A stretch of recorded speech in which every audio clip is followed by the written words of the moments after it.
Kumusta po kayo mga kaibigan? Kumusta po ang bawat isa sa inyo? Saan man kayong dako sa buong daigdig?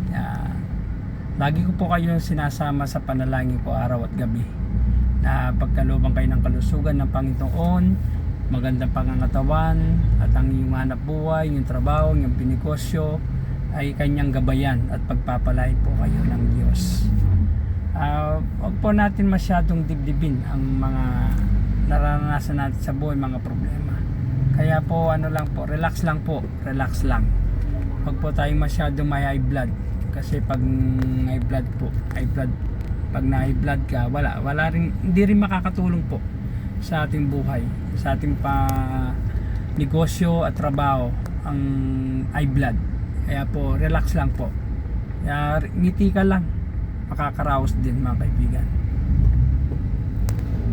Kasi kapag nakangiti ka, masaya ka, hindi mo napapansin na lumilipas yung araw na masaya ka, na hindi mo naisip yung problema.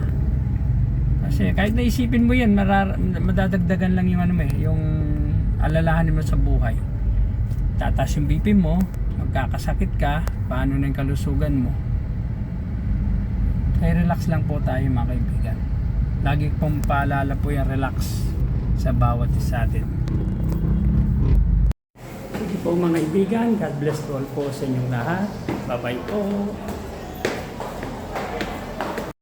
Sige po mga kaibigan, God bless to all po sa inyong lahat. Dito po ako sa aking pinuntahan sa Our Lady of Mount Carmel. God bless po.